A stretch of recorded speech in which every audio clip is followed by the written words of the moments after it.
Ever asked yourself how the best hackers learn their craft? Have you ever thought about that? And by hackers, I don't mean criminals, people who break into people's websites and commit acts of fraud or theft. I mean hackers, people who can go out and make computers bend to their own will. I'm fascinated with this question of how the best hackers learn their craft because I see hacking really as one of the high levels of a creative exercise. I mean, think about it. Often in today's life, we're trapped into a particular world that a vendor gives us. For example, if you buy an iPhone, you're trapped in this app ecosystem. But hackers, they can free you from those ecosystems. They can take those computers and make them do something they're not supposed to do, something extraordinary. I've been studying some of the most high-performance hackers for a long time, and I think there's a system that you can use to build high-performance hackers, and just as importantly, build teams and pipelines of computer security talent, hacking talent. Before I get into that, though, I want to introduce you to some of the world's best hackers, just to give you an idea of what I mean by this. So this, in my field, is a very famous hacker. His name is George Hotz. He was a CMU student, and he was a member of one of my hacking teams. And the reason he was famous, or infamous, if you will, is when the iPhone was first released, it was tethered to only work on AT&T. Now, this was purely a business relationship, not a technology limitation. It was done by Apple and AT&T for no other reason that they want to box people into a particular solution. So George Hotz, at 17, came up with the very first iPhone jailbreak. He came up with software vulnerabilities that would allow him to jailbreak the iPhone and install any software he wanted, and in particular, unlock it so it could work on other compatible carriers. And he went on to do other amazing hacks, such as root the PlayStation 3 and find 0 days, brand new undiscovered vulnerabilities in a number of very, very popular products, such as Adobe, Firefox, and so on. Or people like the last Pwn2Own winner, Richard Zhu. So Richard Zhu is a Carnegie Mellon student as well. And at Pwn2Own, if you think about it, it's an amazing contest. The rules are pretty simple. You're presented with a laptop running a fully patched version of the operating system with the most up-to-date version of the web browser. There's no known vulnerabilities in these.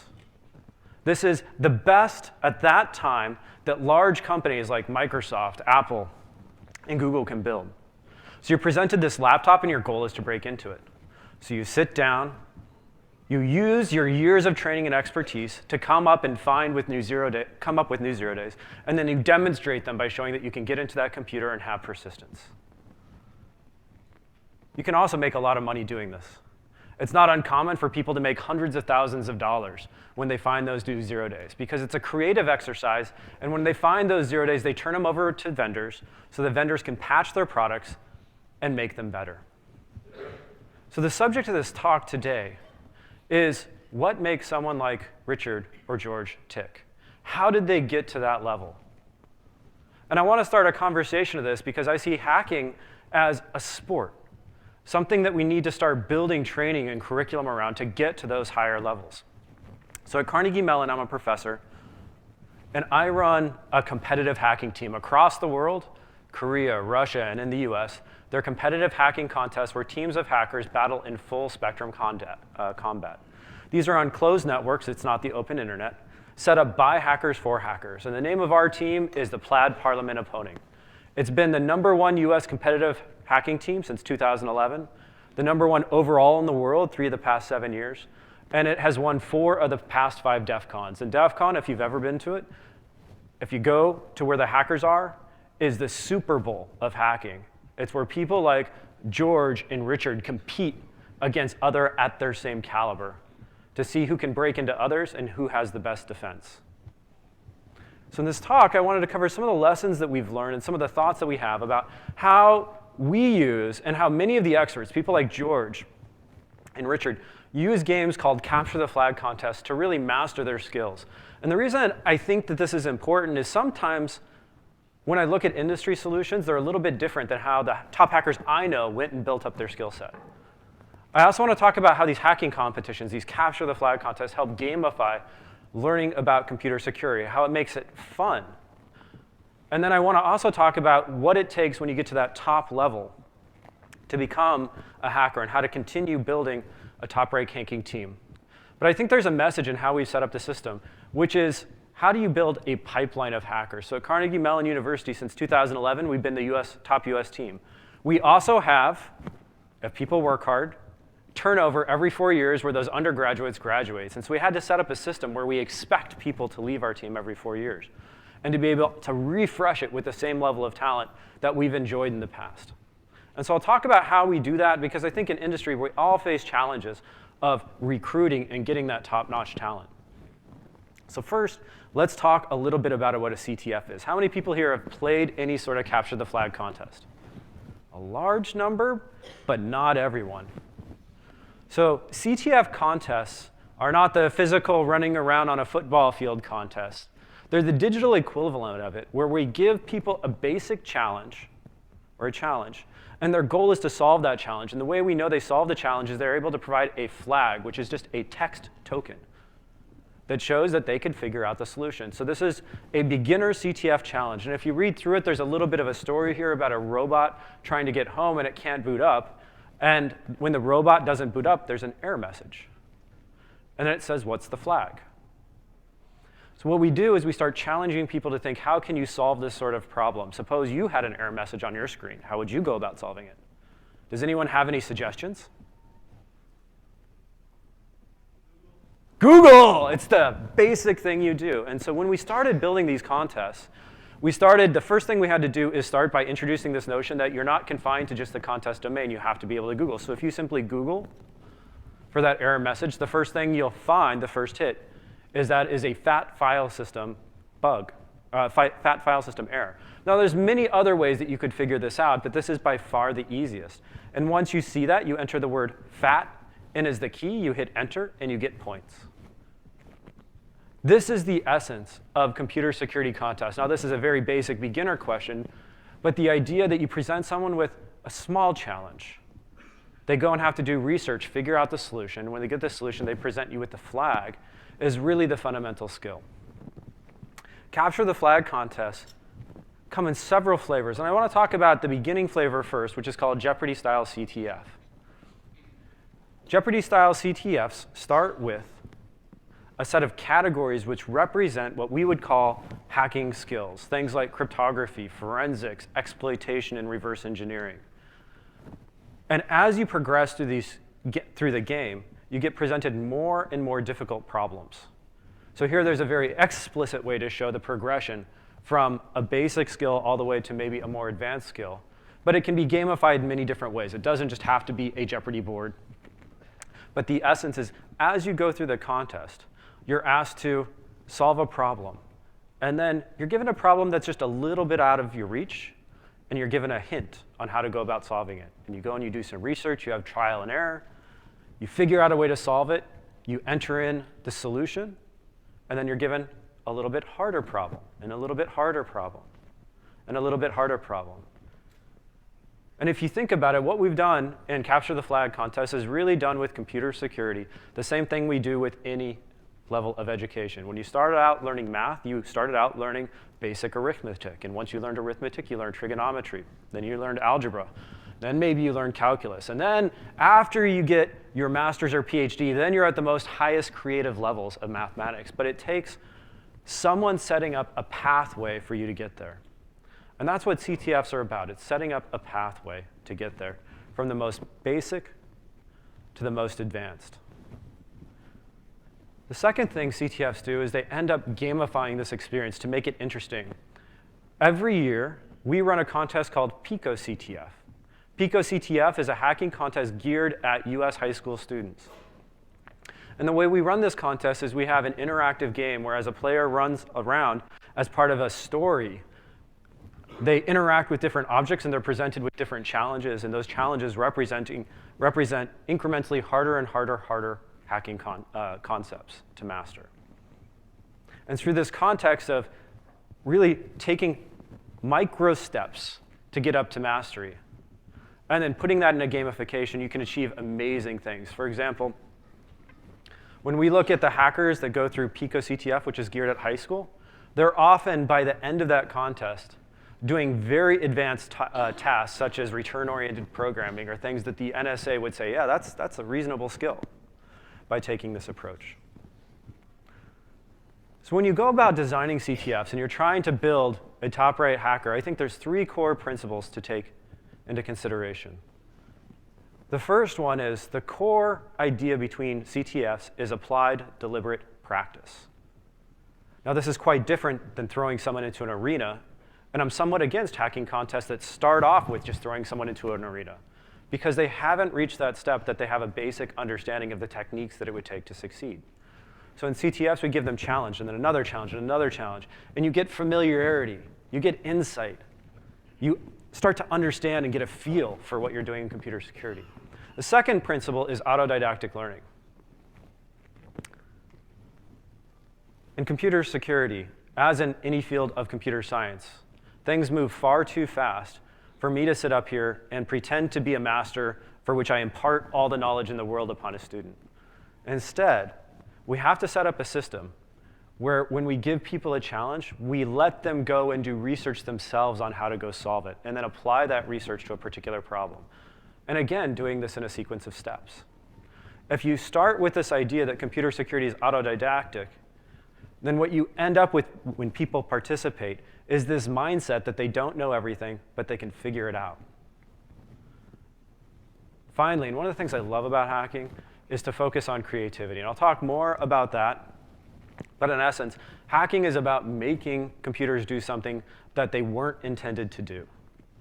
This is a creative exercise about what's possible as opposed to what you're given.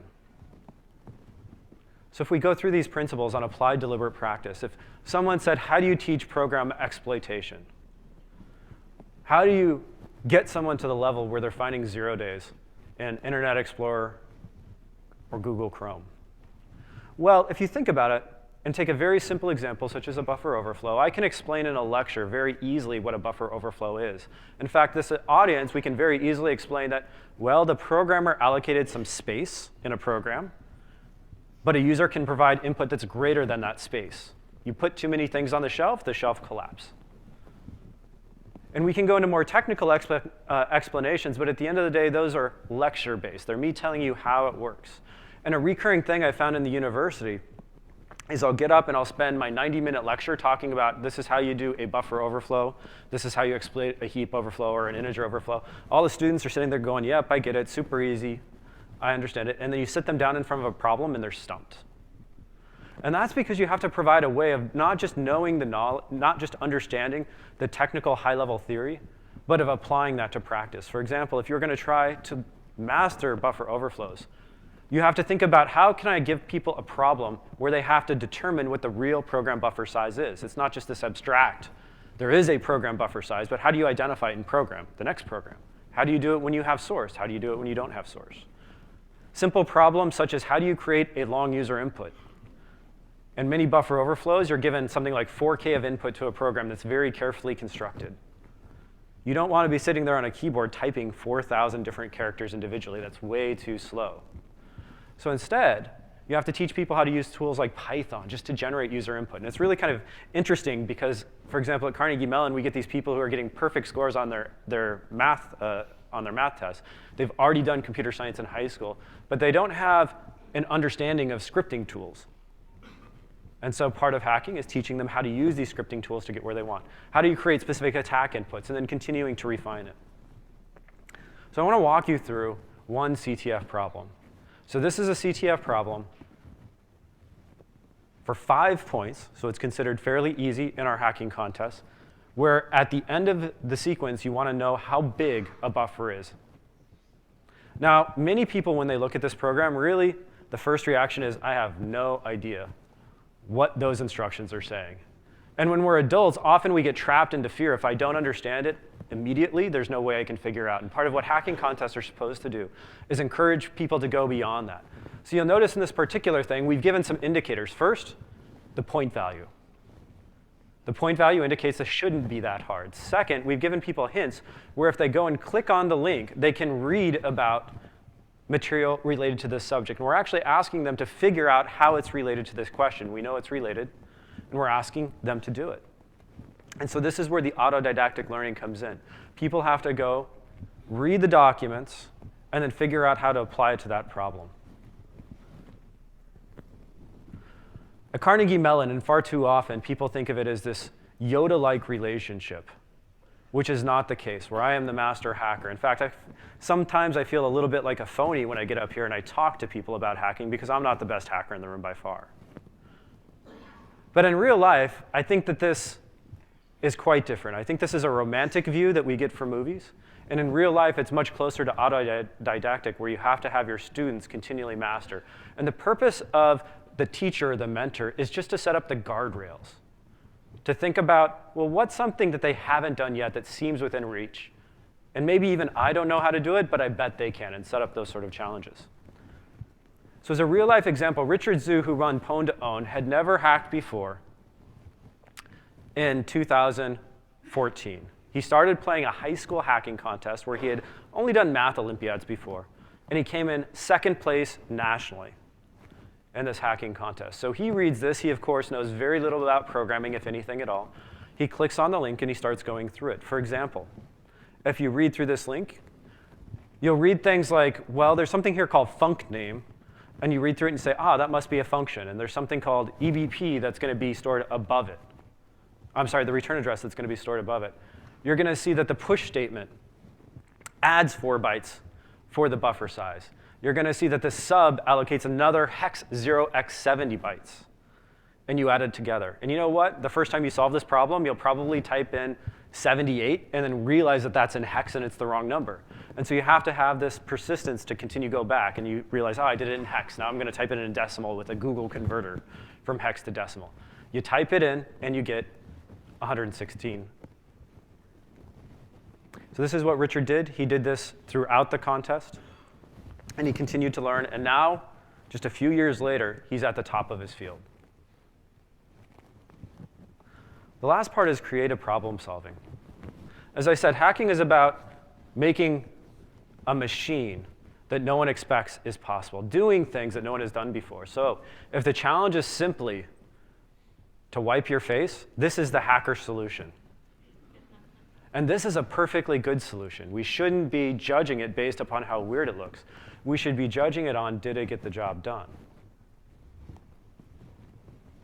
And I want to get into this, and I want to talk about this hacking, this result versus solution dichotomy, because I think it's a very important thing to get across. In this particular problem, the goal here is to find the flag, and the solution is 116.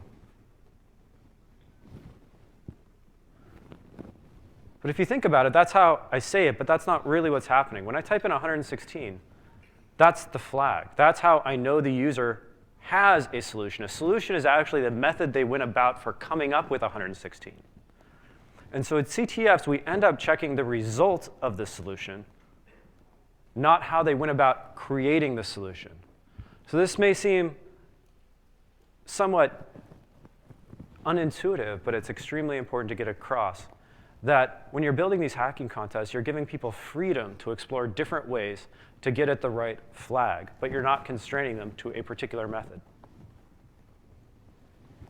And I'd argue that this simplicity is fundamental to creativity, and therefore, it's fundamental if you want to really create an elite hacker, you have to start with this from the beginning. You check the results, you check the flag. You don't then ask them to write a report with how they got that flag and then check that report for accuracy. I've gone into hacking contests in the military where someone has to be able to show that they defended or broke into a server and then write up how they did it, and then someone reads how they did it and checks that they went through the right checkpoints. That's simply checking whether someone can follow instructions. It's not checking if someone can think creatively. And at least at CMU, and what I've noticed from the top hackers, is it's something they rally against. Instead, they look for the creative, the elegant solution, and it's often the one that's unexpected. So for example, if you take a simple arithmetic problem like what's 2 times 2, you can start very early with kids saying, well, they may say it's 4, of course, because they memorize that. But then you can start getting into what are all the different creative ways that you can answer that question of 2 times 2. And there's many different approaches to answering it. Each as good as the other, and each illustrating something unique about mathematics, teaching them to delve deeper into how we go about solving problems. As a real-life example, there was a contest called Hack.im in 2012, where the challenge organizers built a CTF problem where they put up a PHP-powered website made by the organizers. And the organizers created a reference solution just to make sure that you could solve it based upon a particular type of vulnerability they had inserted into the problem called XPath. But remember, we're going to check the result of whether they broke into that website, not whether or not they knew about the XPath vulnerability. And there was a Dutch team that, when given this challenge, simply found a 0-day in PHP and was able to get in to the computer. And the funny thing is they didn't even know about XPath. They had no idea about this vulnerability, but they found a unique solution around it. And this was really, really important because PHP powers Yahoo at the time. So by finding this 0-day, they had a lot of, they had a lot of power. Since we're at RSA, I wanted to give another example. So RSA comes from the acronyms of some mathematicians who invented an encryption algorithm: Ron Rivest, Adi Shamir, and Len Edelman. And for the purposes of this, I'm going to say RSA we can consider mathematically secure. If there's cryptographers in the room, we can qualify what this statement actually means. But for all intents and purposes, the point is, when you go up and you teach it in a classroom, you talk about how it's secure in the mathematical domain. So if someone encrypts something with RSA, how do you break it? Well, if you're taught that RSA is mathematically secure, you may think it's impossible. But that's not the hacker mentality. We need to teach people to think creatively.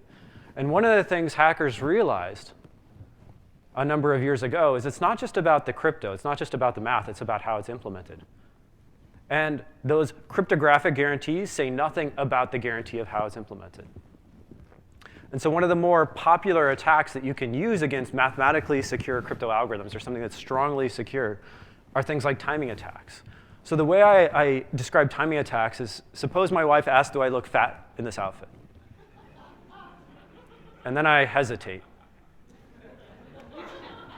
She knows the answer, right? Any hesitation reveals information. Any hesitation. So in crypto, if you look at things like RSA, actually there's a big timing difference between how you do decryptions. And roughly speaking, it's not really implemented this way, but if the key is 1, it takes 1 second to decrypt. If the key is 2, it takes 2 seconds to decrypt. If the key is 3, it takes 3 seconds to decrypt. So simply by asking an RSA server, like a HTTPS server, to decrypt something, I can use the timing of how long it took to infer what the key is. These are the sorts of attacks that end up being the most powerful against modern cryptography, where it's not talking about the cryptography, it's talking about the implementation. And in fact, when we launched this attack, we broke RSA in 2003 as it was deployed in OpenSSL and in Microsoft products. So this just isn't a theoretical construct. It's where hackers, when you teach this, there's a lot of power on how it can apply in real life. So when we're trying to build hackers, we think of what science has told us is the levels of proficiency. The way people learn can be broken down roughly into categories. And the goal is to get to that highest expert mountain where you're the recognized authority. But you start, everyone starts at a basic knowledge and awareness. And as you go through this climb up to become one of the world's best hackers, we think the methodologies that you employ should change with them.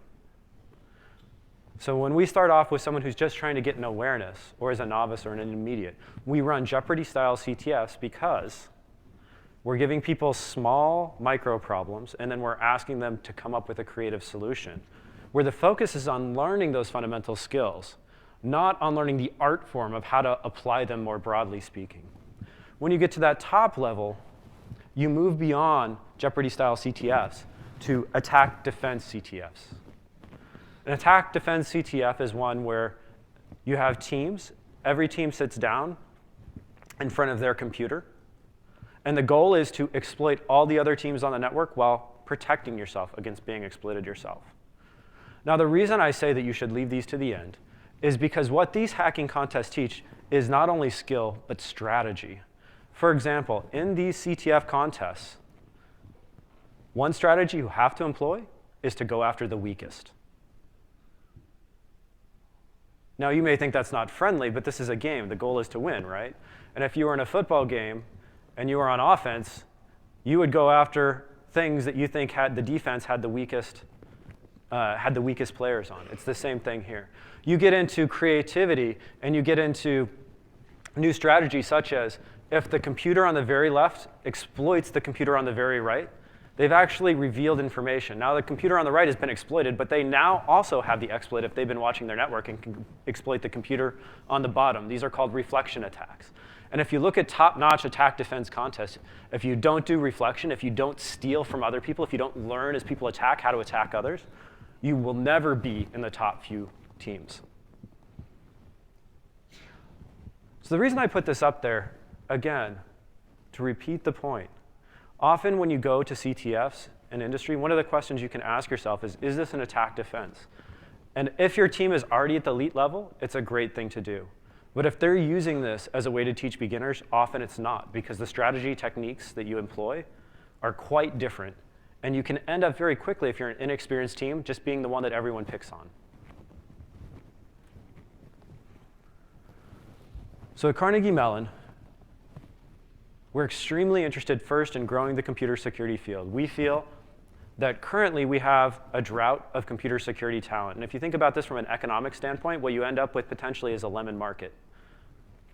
Meaning that if someone graduates and they know just a little bit about computer security, because there's so many jobs and so few people, you grab them up. And there's kind of a race just to fill all the jobs as to find the top talent.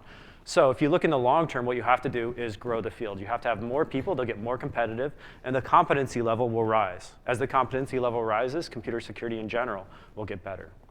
The second thing is we want to encourage a large number of people to be exposed. The second is we want to identify the most and promising high school students and attract them to CMU. And third, we want to systematize this.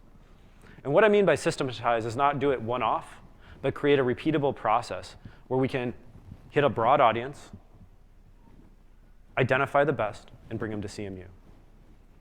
So I mentioned we run PicoCTF. You can go to picoctf.com, and you'll be amazed at the poor quality of the graphics. But what's good in PicoCTF are the problems. The problems are interesting. They're created by top-notch hackers. And for that reason, when PicoCTF runs, it's actually the largest online hacking contest. In year one, in 2013, we had 10,000 people play. And what I mean by play is not web hits. I mean solve at least one problem. So these would be engaged users. 2014, we had 12,000. And this last year, we had 18,000 people play. On the bottom, I show a graph of, as people progress, first, what sort of problems that they can solve, but also how many teams of people were able to solve that problem. So for example, this first contact problem, the majority of people were able to solve. Or in this particular thing, out of the sample set, this is all sample data, 1,368 teams could do network traffic analysis. At the end, we had 96 teams. Each team has about 5 people who were able to do return to libc attacks. This is a primitive form of return-oriented programming. For those of you not familiar with exploitation, think of this as the first step towards weaponizing an exploit. And these are high school kids who probably this is their first exposure to computer security. So if you look at those numbers and you stare at them, you'll notice that they create a funnel. You start with 4-digit numbers and you end up with 2-digit numbers. As people progress through the game, we can identify who's better and who's worse. And then we simply go and recruit them. So for example, if we start with 18,000 people playing PicoCTF, that's great. It exposes a large number of people. A lot of those people, even if they're not top scoring people, will go on and play the next year. Or they'll go to college and become interested in computer security and get better. But for those top people, I simply write a letter of recommendation. And I do it for the top 10 teams, meaning the top 50 people, since it's a team-based sport. And I don't write them a letter of recommendation to CMU. I write them a letter of recommendation to college, period. We don't offer a scholarship. We don't ask for, well, much beyond this letter of recommendation. And what we consistently find is because we've reached out and we've touched these people, they've interacted with us, and then I've offered to do something that helps their career, a large number of them that I write letters for want to come to CMU. They then go through the normal CMU admissions process with what's called a VIP status. What VIP status simply means is they still have to be just as qualified as anyone else that we're going to accept. But often in college admissions, you end up with 2 people that look equally qualified. Maybe one was the best at soccer, and the other one did Glee Club. And you're having to decide between these 2. The VIP will always get chosen first. So we use this to build a funnel where once they come to CMU, we put them through our coursework. We run them through CTFs. We get them up to speed where they come in as high school students playing these easy problems, and at the end, they're playing at DEF CON, the Super Bowl of hacking. And we ask them to design the next contest. This is the third part about systematizing. We've set up a pipeline, and we've asked the people who go through the pipeline to help design the next iteration of PicoCTF. And the reason this is important is when you put out these problems, as I said, there's this mentorship-type relationship where you're setting up the guardrails for education. You're trying to decide what's a basic problem, what's the next basic, what's the next skill, what are the hard problems. And by having people who have gone through a lot of this, they can help you build those challenges as opposed to me just sitting there and writing them myself. And as I said, it allows us to identify the people who are exceptional. In anything you do, if you look at things like the SAT, the ACT, there's a bell curve of results. That's what it means to be like in the 99th percentile versus the 1th percentile. And this is true for intelligence. This is true for anything. By running PicoCTF, we're able to identify those people who are on the top of the bell curve for the things we care about, which are the people who are autodidactic and the people who are creative and have the stick-with-itness to go through the entire contest. So in this talk, there were really just two themes. First, CTF problems are an effective way to teach hacking skills. Since 2011, we've been using this at Carnegie Mellon, and we've had continued success. If you go and try to recruit someone from my program, they probably have 7 other job offers. So it's very, very good for students as well. The second is that you can systemize this process. There's nothing unique about what I did. There's nothing really terribly insightful. I've set up a pipeline. We know that you should do this. I've just given you vocabulary for how to go about it. We know that if you want to recruit the best, what it means to be the best is you've measured them against everyone else. If you don't have a measurement, you have no idea how they're the best. We've set up a way to measure it. And the purpose of setting it up wasn't just to have the measurement. It was supposed to be fun and interactive and expose a broader set of people. So some next action items that you could take are to incorporate CTFs into your training. You could build your own. And if you build your own, I highly encourage you to go and pick people to build it who have actually played in CTFs, who know what it's like to design a good problem from a bad problem. If you don't have the resources to do it yourself, you can use a number of online resources. You can use PicoCTF. You can use hackcenter.com. You can use micro-corruption. There's a variety of open places that you can go and take their content and just have your people go through it. The second is, and the next step of maturity, is to develop this into a system for identifying talent. Now, this talk is about how we've created this hacking team and what I've seen among the best hackers. But I'm also an entrepreneur. I also have a startup. And what I've found is by using this system, I'm able to recruit people to CMU, and then I'm also able to recruit them to my company. And I would put to you that this is a great way to go out as a company and identify in an unbiased way what are the best talent out there for you to be going after. Simply give them a hacking problem, and if they can solve it, then they get the interview. So that's what I wanted to say. I wanted to make sure I left plenty of time for Q&A, and thank you for your attention.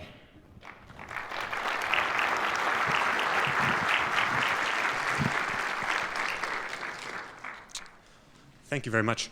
The stats there for your Pico seem to show that the top of the funnel that you're building there is expanding quite nicely. I was curious, for anybody that lands in that funnel that doesn't take up the value proposition of the letter, do you have any concerns about, with the large top expanding, what happens to that talent that escapes the funnel? Are they going elsewhere in the world? Do they maintain that skill set? Are we supplying talent to people that are perhaps not going to use it well? Mm-hmm.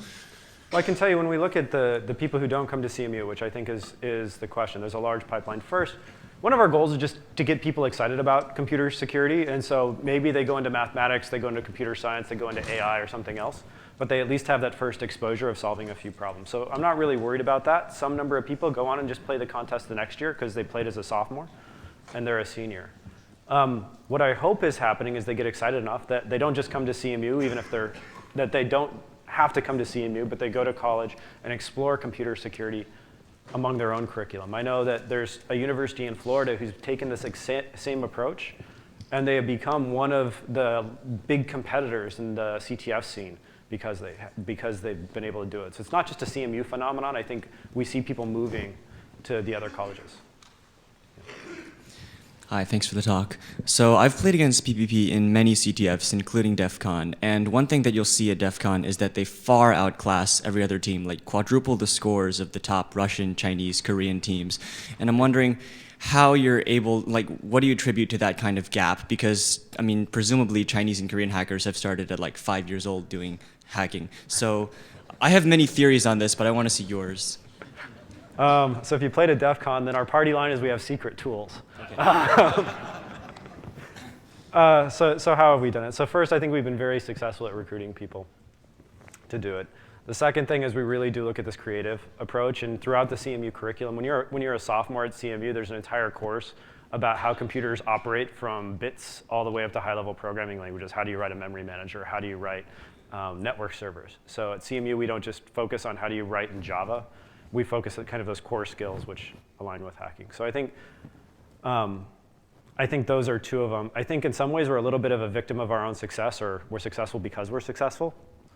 So when you look at us getting exceptionally high scores, we're just very good at recruiting because we've been successful in the past. I'm not really sure what else there is between that. I mean, PPP is an exceptional team because they do practice. I guess I would say one other thing. So one of our top hackers, one of our exploiters, his name is Andrew Weiss, right? Very, very good. And when he was learning about buffer overflows, he didn't sit in the CTF and try to solve it digitally. He would literally print out programs and by hand try to solve them and then check that his hand solution worked in the computer. So he would slow himself down and get away from this kind of guess and check mentality into something that was more systematic. So I don't think there's one factor, but those are some of the things I've observed, and I'd love to talk to you after this talk. Question for you of diversity in your program. Uh-huh. Have you had different experiences with women versus men, and are they equally kind of engaged during this? Are they equally engaged? So I can say on our hacking team, we do have women. I can tell you at CMU, our freshman class for enrollment in computer science is 50% men and 50% women. So at a school, we tend to have really, really good diversity. I can tell you things that are very anecdotal since I'm not a researcher in this field. When we designed Pico CTF, what we noticed was, and these are all generalisms, not Sure. a particular person. There was a larger subset of men who liked the game-based competitive aspect, and one of the things that the women appealed more to women at the time were things like, we're trying to help someone with computer security, or there's a storyline behind who we can help. So I think those are generalisms. I think there's also men who like the story and so on. And so by trying to recognize those demographics, and when we build in the game, we try to build in parts of the game that will appeal to each one of these kind of philosophies, has helped. Great, thank you. So I mentor at a high school for Cyber Patriot, right? Mm-hmm. And one of the challenges is really getting tools that can effectively bring these kids to the point where they can understand how to defend. Your Pico CTF thing, one aspect, we're not supposed to teach hacking skills, which kind of drives me crazy, but it seems like your tool is really about mind. How do you creative thinking more so than it is really hacking? Do you get does if I use that tool, would I get to the point where I'm actually hacking, doing things to hack a type questions that would be construed as hacking? And if it is are there other tools or CTF type things that would be applicable for the defensive side versus the hacker side, right? How do I train people to be defenders? That's a great question, and the reason is I have a very philosophical answer to this. So to me, the words offense and defense are mission sets, and then there's skill sets. What Pico CTF is teaching are skills, and those can be applied to defense or offense. And what I hate is when someone says we have a defensive hacking contest, and I'm like, I don't know what that means. You should be teaching skills. It's like trying to teach math, but saying you should never use that as a nuclear physicist or something like that. It just makes no sense. So for us, we focus mostly on skills, and we focus on how you can apply those to solve challenges. So this idea of you have a full network and you want to defend it, I think that's a very high level, you have to be a much higher level person to actually design a contest around that, because people already have to have that base understanding. And often when I see these defensive contests, they start there, and most people participating, they don't have skills. They're running like Nmap, and that's like the limit of their knowledge. PPP does not stop at Nmap. Yeah, so that's kind of my philosophical answer to it. Well, I'm curious, Yeah. if I were to reach out with you, would you be willing to discuss some of these topics further? Oh yeah, I'm looking yeah, for absolutely, educational absolutely. type things, Yeah. holistically, I think that we make it challenging to actually bring kids that have no understanding of what this is. The teachers don't understand, right? The schools, the principals. I mean, I've had challenges where the schools just to get access to the network, right? They're so scared of this whole thing, they don't understand it, right? And so. Yeah, I agree with that. And part of it is people at this conference, I think we have a responsibility to start changing our vocabulary. Hacker shouldn't be equated with criminal. Criminals are criminals. Like a black hat hacker, for whatever a black hat hacker is, I think what they're saying is criminal. And trying to confuse the two is not doing a service to anyone, which propagates the fear. Anyway, happy to talk. Yes, sir. So from your experience, right, you have seen many of these kids, and they have different specific skill set, right? But I'm sure they are not like a Python programmer or like any certifications. So what characteristics you see those people, those kids can, become like advanced or expert hacking? So we believe if you're an expert hacker, you have to know how to program. You have to know C. You have to, everyone here knows Python in our hacking club. They prefer Python 2 to 3, which kills me to no end. But personally, I don't think you can be a top-notch hacker without knowing how to program. Now, there's a difference between a seasoned veteran programmer and a hacker. So they have to know how to program. They have to know how to write a C program, how it compiles, do kind of academic work on that, because that leads to understanding of how computers operate and how to modify things. A seasoned programmer knows how to abstract and structure building large new software. So I think, at least for our team, every single one of them knows how to program at a CMU curriculum level. Okay. Does that answer your question? Or maybe you're answering something different. That's part of the question, but like from for like a human being, right? Like a personality, is there any like specific, behavior, or those kids will perform better than others? Like maybe are they gifted, or they have like a Are they gifted? I have huge sample bias because because they're admitted to CMU. Like just no trying to argue around that, because to get admitted, they've already gotten top scores on the SAT. The second thing is I've tried to test them with the CTF to see if they're gifted in hacking. That's how we get to the elite. There's a different question if you want to say we have someone who's very poor at computer security and we want to have a basic understanding. I think that you would do the CTF approach, but still just focus on the lower level stuff. Most of this talk was about how do you get to that highest level. So how you take someone who's already at the top of their game and make them better. You apply different techniques when they get to that point than you do when you're trying to bring them to level 1. Okay, thank you. Yeah. Any other questions? Well, thank you. If anyone wants to talk to me afterwards, I'm happy to do it. Thank you.